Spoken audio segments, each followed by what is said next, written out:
Il était une fois un roi qui était convaincu que les enseignements qu'il avait reçus et les croyances auxquelles il tenait étaient conformes à la vérité.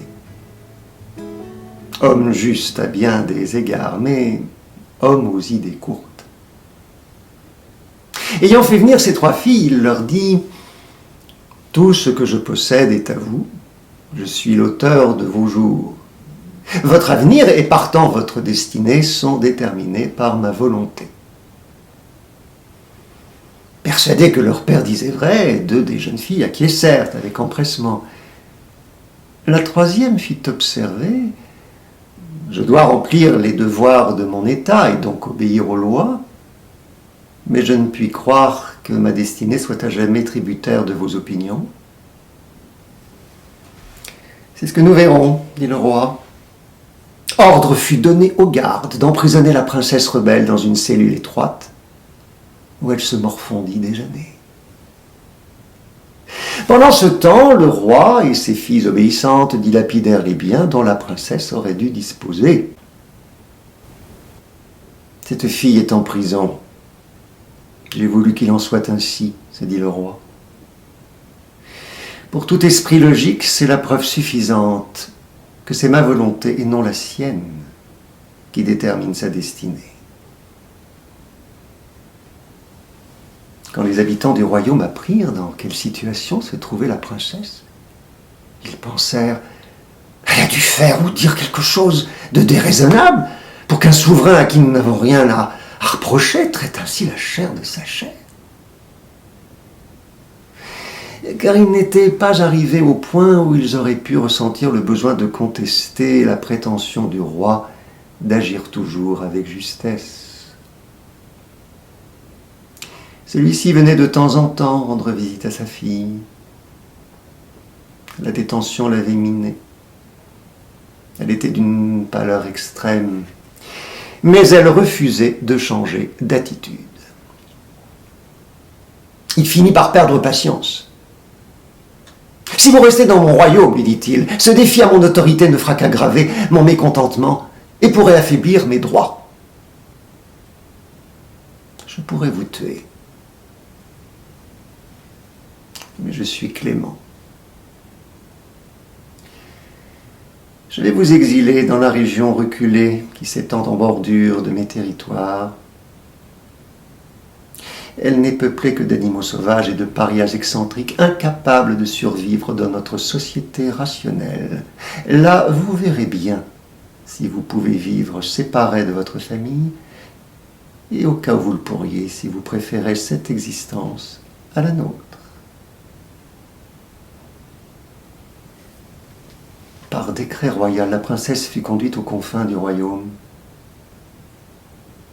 Elle se retrouvera livrée elle-même dans un environnement inconnu qui ressemblait si peu au milieu qu'elle avait connu, où elle était élevée. Elle apprit qu'une grotte pouvait être aménagée, que les noix, les noisettes, les amandes et les fruits ne se trouvaient pas seulement sur les plateaux d'argent, que la chaleur provenait du soleil. Cette région avait un climat, un mode d'existence qui lui était particulier. Elle mit un certain temps à organiser sa vie. Maintenant, elle puisait l'eau aux sources, cueillait les plantes, faisait du feu chaque fois qu'elle trouvait un arbre fumant. Voilà une vie, se dit-elle, dont les éléments sont ensemble, forment un tout. Pourtant qu'on les prenne isolément ou collectivement, ils ne sont pas soumis à l'autorité du roi, mon père. Un jour, un voyageur égaré, jeune homme aussi riche qu'ingénieux, rencontra par hasard la princesse exilée, s'en éprit et la ramena dans son pays où ils se marièrent. Après un certain temps, les jeunes gens décidèrent de retourner dans la région sauvage où ils s'étaient connus pour y construire une ville. Dans cette ville, vaste et prospère, Leur sagesse, leur ingéniosité et leur foi s'exprimèrent jusqu'au plus haut degré possible. Les excentriques et autres parias dont beaucoup passaient pour fous s'harmonisèrent pleinement et utilement avec l'existence riche et variée qu'on y menait. La ville et ses alentours étaient maintenant renommés dans le monde entier. Ce nouveau royaume surpassa bientôt en puissance et en beauté celui du père de la princesse. Le pouvoir suprême fut confié aux deux époux par ses habitants unanimes. Le père de la princesse rebelle décida enfin de se rendre en ce lieu étrange et mystérieux surgi du désert, et peuplé au moins en partie par ceux que lui et ses pareils méprisaient. Il s'avança lentement, la tête inclinée vers le double trône où le jeune couple avait pris place. Quand il leva les yeux pour rencontrer le regard des deux souverains, dont la réputation de justice et de compréhension dépassait de loin la sienne, il put saisir ce que lui murmurait sa fille. « Vous voyez, père, chaque homme, chaque femme a sa destinée et le droit de choisir. »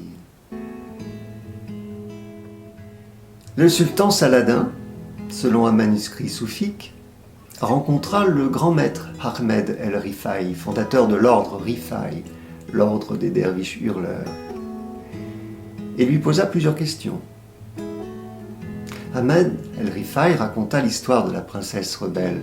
En réponse à celle-ci, « Sur quoi te fondes-tu pour dire que l'autorité de la loi est insuffisante, qu'elle n'est pas capable à elle seule de faire régner le bonheur et la justice ?»